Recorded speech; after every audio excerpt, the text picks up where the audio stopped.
Mr. Brown, you have cancer. Those three words, you have cancer, three of the most feared words in 7 different languages. I saw it as a fight. I never was fearful that I was going to die from it. And I think that I read something by Dr. Norman Cousins. He wrote a book called The Biology of Hope. And he talked about the fact that when something happens to you, you don't deny it, you defy it. And I was defiant that I'm going to beat this, I'm going to handle this, that there are people who many times when something happens to them, that they embrace it from a place of fear and it takes them out. And L.C. Robinson said, things may happen to you and things may happen around you, but the most important things are the things that happen in you. And you have to stand up inside yourself and deal with it and handle it. That the things that you get in life, Frederick Douglass said, we might not get everything that we fight for, but everything we get, it will be a fight. And I love the quote that life is a fight for territory. And once you stop fighting for what you want, what you don't want will automatically take over. The most difficult thing I've ever done was to believe that I can do it. When you don't know what's impacting you, and it's something that's holding you down and you're not aware of it. You live in a dominant culture that is designed to destroy your sense of self and your belief in yourself, and you have to learn ways in which you can begin to connect with this power that you have within yourself to handle where you are. The key is to be constantly in a perpetual process of discovering the truth of who you are and fighting constantly to look for ways in which you can escape the inner conversation, because how people live their lives is a result of the story they believe about themselves. Life is going to beat up on you in so many ways, and many things, they come back. Negative thoughts and how you feel about yourself, they don't die.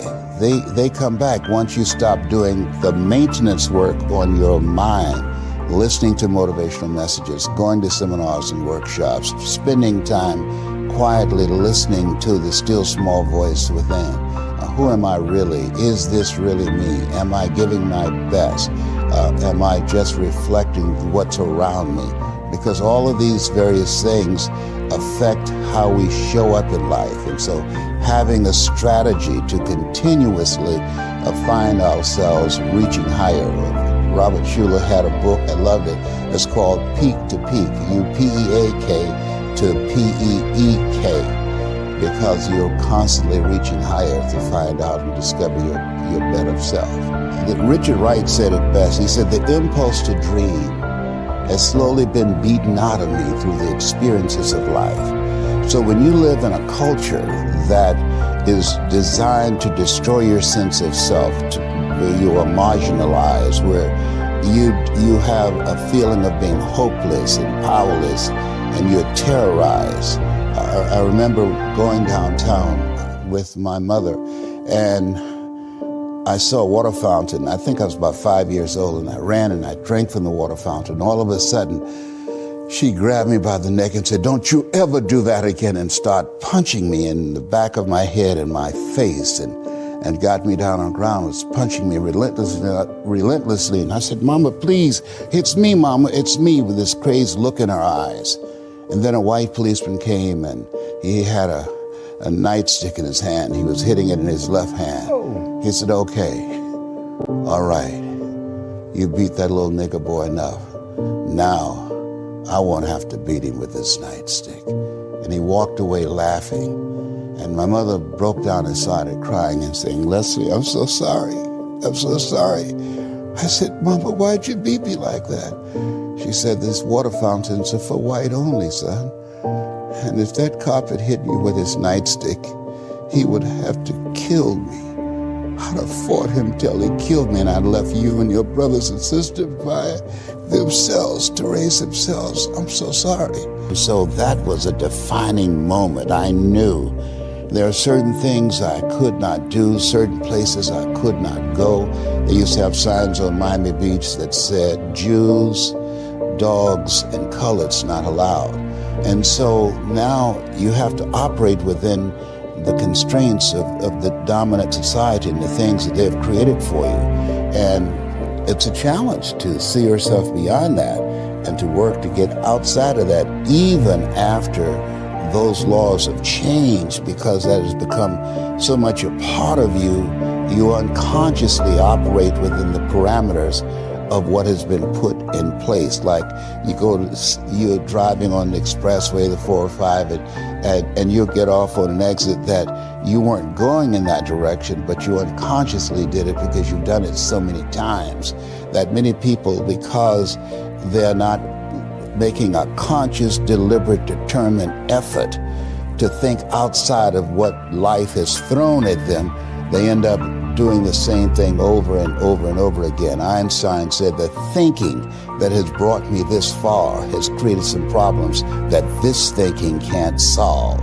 And so through relationships, through reading, through studies, through goals and dreams beyond your comfort zone, it allows you to begin to live out of your imagination as opposed to out of your history. Disney said the imagination is a preview of what's to come. And so as a kid, I dreamed a lot about taking care of my mother. I used to go with her to work, to clean homes, and she kept their children, and she cooked for these wealthy families. My mother could bake a sweet potato pie so good you couldn't eat it with your shoes on. You had to take your shoes off so you could wiggle your toes. And I used to look at these big, beautiful mansions and said, "Mama, what is it, Leslie?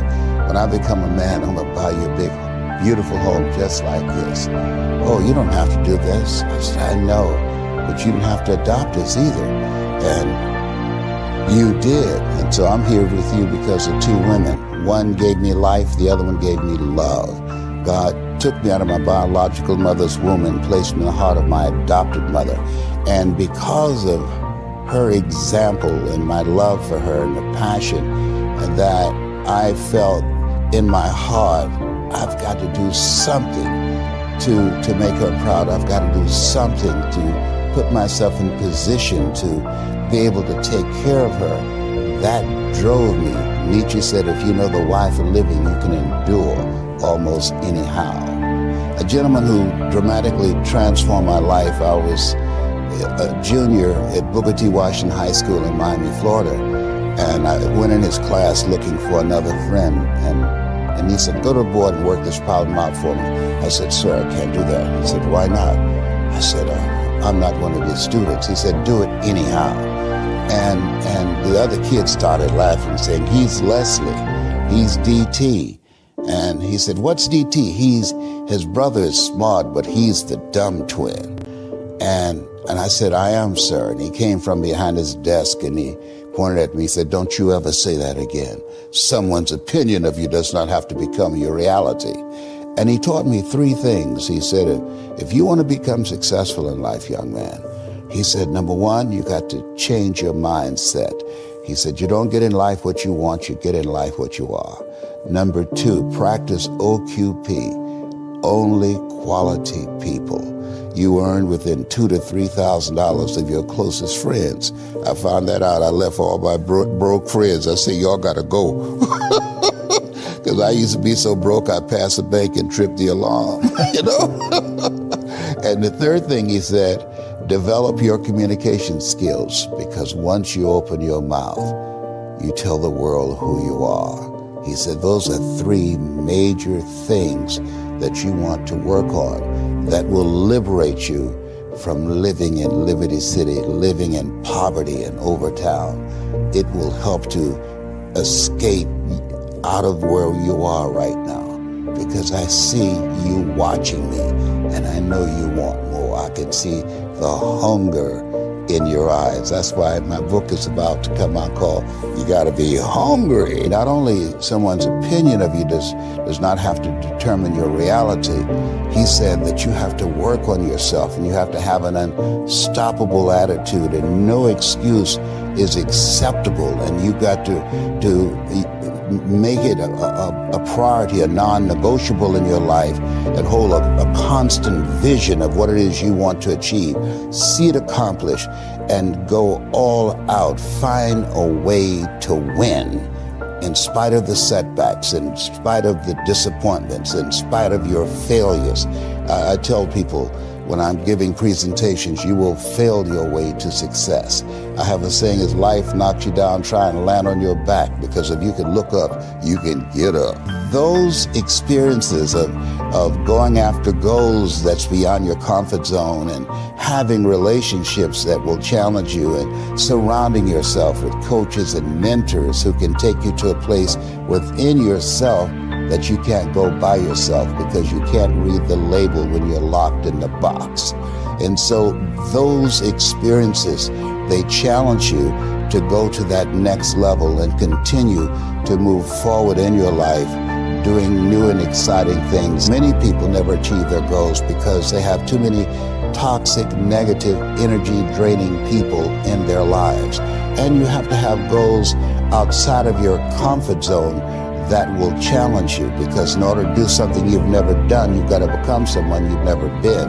And you've got to have a mentor who's experienced, who's been there, done that.